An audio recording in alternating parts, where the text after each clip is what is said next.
Here we go. So I've got this box, and I have not purchased anything in literally months. So, you know, my 7-month hiatus that I was on, I really did shut down and I didn't buy anything, but here I am getting right back into it.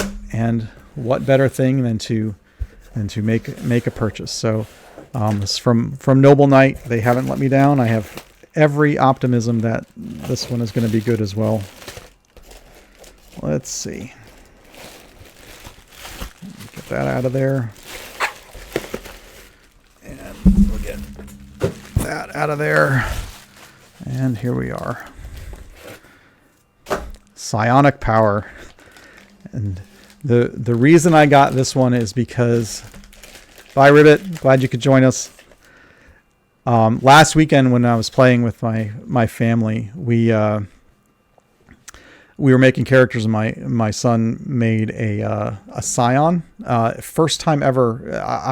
I've never played a Psionic character, and I've heard about them, but I've never made one. And he made one, and we were playing this game, and it was awesome. I loved some of the stuff that this character could do, and we were only using it was Player's Handbook 3. The Scions are in Player's Handbook 3, and as soon as he was playing that, I was like, man, that is like super awesome. I got to have the things. So I already had Player's Handbook 3, but I didn't have the Psionic Power book, and so I splurged and found at Noble Knight Games, and this one is like, it's barely used. You can almost still hear it creaking when the front opens. So, but there were just some powers in here that were cool. So, you get these other variants, and some of these things were the types of things that it could do where it like actually messes with the ground that a target is working on, is standing on. I mean, that's like friggin' awesome. And,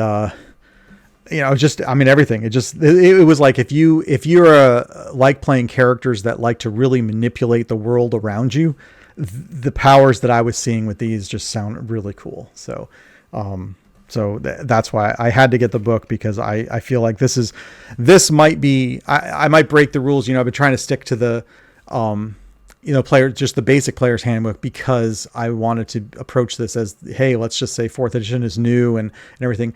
Maybe next time I make a character, we make a Scion, because, and maybe we actually use this book too to choose from, because there's just so many cool things in here, so many options. And this is why I love all the powers. And I love how you get, with all the powers, you get the little bit of text to kind of give you the flavor and kind of picture it in your head, what the thing is that you're doing. And then you can just run with that however you want. You just kind of give your own descriptions of it. But it's just, anyway, that's why I got this one. It took me, for all the years that I've heard people talking about psionics and how wonderful they are, but that the D&D has not done a great job with them. I don't know if they're even in 5th edition. Not like fully, maybe a little bit, but I've just heard about them.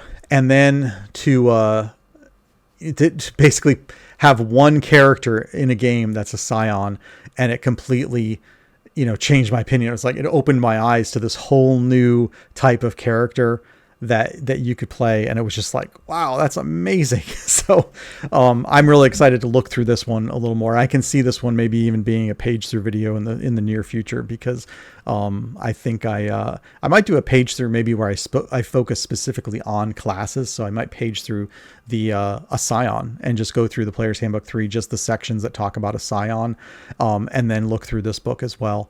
Because, anyway, it just was, it was really cool for me when we saw that, playing the Scion and all the things they could do.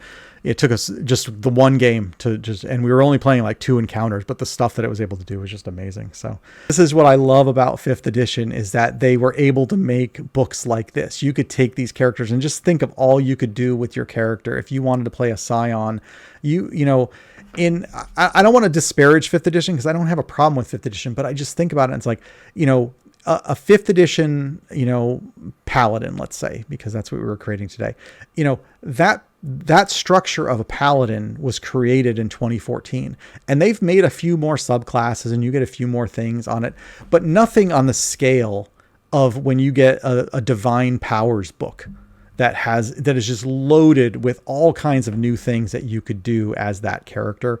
And that's what I love about fourth edition is this constant stream of new content that you could use. And so by the time you were 3 years into fourth edition, the paladins that you were making could be completely different from the paladins you were making, when it was first launched. So that's just one of my favorite things about it. So